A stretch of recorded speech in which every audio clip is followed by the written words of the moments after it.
Alors, bâtir une IA, une intelligence artificielle industrielle au niveau européen, eh bien, c'est le sujet qu'on va aborder ensemble. Jean-Marie Saint-Paul, vous êtes le PDG de Siemens Digital Industrie. Bonjour d'abord. Bonjour.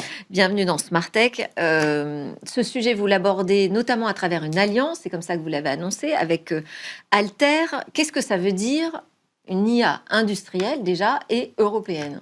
Alors, Qu'est-ce que vous mettez derrière ce concept? qu'est-ce qu'on met derrière ce concept? Alors déjà, les IA telles qu'on les connaît depuis quelques années, ce sont des IA qui sont souvent dédiées à traiter un type de données qui sont des données grand public, des images, de la parole, des choses comme ça. Ouais.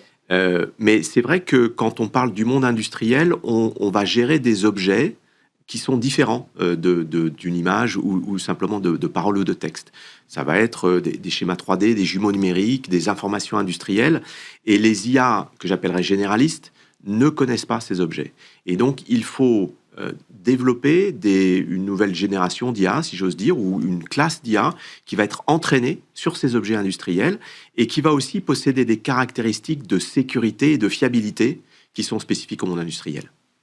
Oui, parce que quand on parle de l'industrie, même sur le sujet, avant de parler d'intelligence artificielle, sur le sujet de la transformation numérique, il y a cette préoccupation de la sécurité.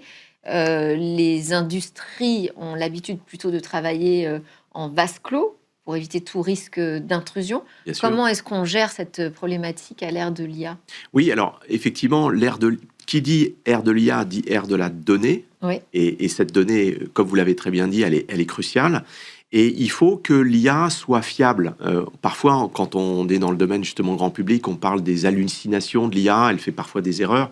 Et ce qu'on peut se permettre quand on est en train de générer l'image d'un petit chaton ou autre chose, on ne peut pas se le permettre dans un monde industriel. Donc, il faut à la fois que cette IA, elle soit fiabilisée. Pour des questions de sûreté, finalement, de sûreté physique aussi. Alors, parce que ce sont des IA qui peuvent piloter des robots industriels. Voilà, c'est-à-dire qu'il faut à la fois qu'elle soit fiable dans son exécution et aussi qu'elle soit entourée d'une certaine sécurité, à la fois dans les accès, parce qu'effectivement, il ne faut pas que tout le monde puisse accéder à la fois à la donnée et à l'IA. Et puis, il faut que donc tout le système autour, toute la chaîne autour soit protégée, parce qu'effectivement, ça va devenir de plus en plus un cerveau, ou du moins un élément très très important de l'outil industriel. Alors, quand on parle d'industrie, moi, je pense tout de suite surtout à la problématique de réindustrialisation de la France, de l'Europe. C'est un grand sujet de préoccupation parce qu'on voit plutôt les sites fermés. Oui. Donc, il y a une grande inquiétude. Comment est-ce que le numérique peut participer, peut-être, aider à cette réindustrialisation? Alors, bon, je pense qu'il peut y participer d'un certain nombre de manières. Nous, notre objectif chez Siemens, c'est d'être justement un accélérateur de ces technologies. On a une implantation en France depuis un certain temps, ça fait 175 ans, on les fête cette année, justement. Donc, ça fait un certain temps qu'on est présent sur le territoire national. Merci, merci. Donc, notre objectif, c'est vraiment d'amener, d'être un moteur d'innovation et de travailler sur ces technologies adaptées à l'industrie. Et ça, c'est des technologies qu'on va développer aussi bien un peu partout dans le monde, mais aussi sur le territoire français et parmi les 6000 collaborateurs qu'on a en France chez Siemens. Parce qu'elle en a besoin aujourd'hui pour se réinventer ou même pour exister, subsister? Disons que ce qu'on voit, c'est une vague de transformation assez profonde qui est en train d'arriver à travers le monde, dans le monde de l'industrie, où l'automatisation devient de plus en plus important parce que l'automatisation apporte plus de productivité, mais aussi plus de qualité, plus de résilience dans les process industriels. Et oui, quand on regarde le marché français, les industriels français, on a pris parfois du retard sur certaines technologies. Je pense à la robotique. Quand on regarde les taux de pénétration de la robotique en France, on est plutôt en retard par rapport à nos voisins. Eh bien, là, l'idée, c'est de ne pas prendre ce même retard sur des nouvelles technologies comme l'IA. Oui, parce que ce serait un risque accru de désindustrialisation, selon vous. Ce serait un risque accru de désindustrialisation, puisque ça voudrait dire que d'autres qui l'utiliseraient pourraient obtenir une compétitivité et une qualité qu'on aura du mal à matcher. Productivité ? C'est entre autres un sujet de productivité, c'est aussi un sujet de résilience et d'adaptabilité, de pouvoir avoir un outil industriel qui s'adapte de manière dynamique aux besoins des clients. Et elle en est où, cette transformation numérique aujourd'hui de l'industrie française ? Je dirais que les grands groupes se sont bien sûr emparés de ces sujets depuis déjà un certain temps. Mais je dirais, ça c'est normal, ils en ont les moyens, ils ont les équipes pour ça. Le challenge aujourd'hui, c'est vraiment les PME, les PMI. Elles ont l'avantage de l'agilité, parce que souvent, on peut prendre des décisions vite et avancer vite. Et donc, on voit que les PME, PMI françaises s'intéressent vraiment à ces sujets et cherchent les cas d'usage qui auront du sens dans leur environnement et dans leur domaine. Donc, pour l'instant, ce que j'entends, c'est qu'on manque encore de passage à l'action. Disons que, en tout cas, ce que je constate, c'est qu'il y a une vraie volonté, mais c'est vrai qu'il faut maintenant transformer. Parce que c'est un investissement. Parce que c'est un investissement, clairement. Et nous, on est là pour accompagner justement les industriels dans cette transformation, à la fois en apportant de la technologie, bien sûr, mais aussi du savoir-faire pour définir ensemble par où on commence, parce que c'est souvent la première question. Et puis, quand cette transformation numérique existe ou se met en place, vient la question, au-delà du sujet de productivité, du sujet de souveraineté, d'autonomie stratégique. Jusqu'où on est capable aujourd'hui de fournir à l'industrie des solutions, on va dire européennes, pour viser un petit peu plus large que françaises, jusqu'où on est capable de faire ça. Est-ce qu'on se retrouve face finalement au même problème que dans tous les secteurs aujourd'hui, avec une incapacité à être totalement indépendant sur les technologies? Alors, bon, c'est vrai que le monde technologique est un monde qui est très, très imbriqué entre tous les pays du monde, hein.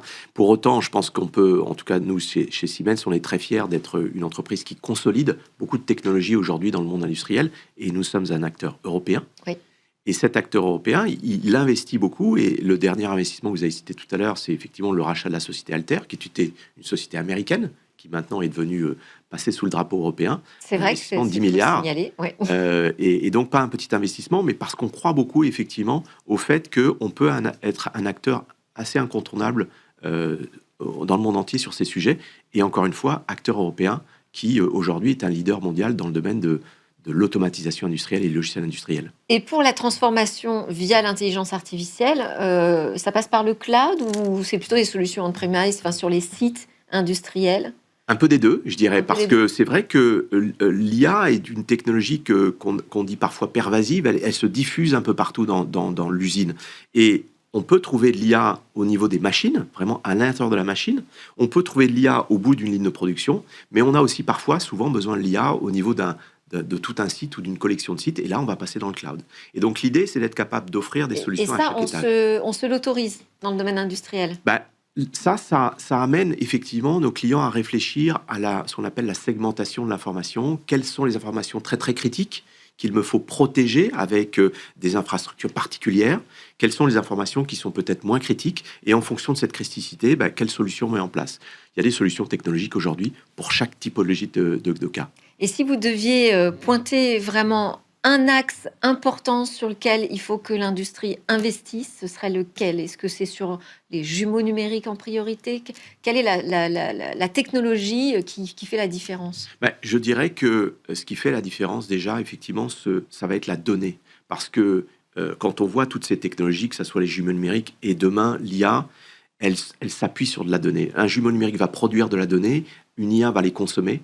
Et il faut vraiment réfléchir à comment est-ce que je capte cette donnée, que ce soit ma donnée de production, ma donnée en ingénierie, pour ensuite pouvoir appliquer une IA dessus. Mais ça, c'est l'ère du big data, ça. On l'a déjà fait, normalement, ce travail. J'espère qu'on l'a déjà fait. Donc, ça veut dire qu'en principe, toutes les entreprises qui ont déjà fait ce travail vont pouvoir adopter l'IA d'autant plus vite. Bon, allez, on l'espère. Merci beaucoup, Jean-Marie Saint-Paul. Je rappelle que vous êtes le PDG de Siemens Digital Industries et de Siemens Digital Industries Software France, pour vous présenter de manière tout à fait complète. Je vous propose de continuer à nous regarder, parce que c'est l'heure de notre rendez-vous Game Business. C'est bientôt Noël. Avec plaisir. Ça vaut le coup de s'y intéresser. Exactement.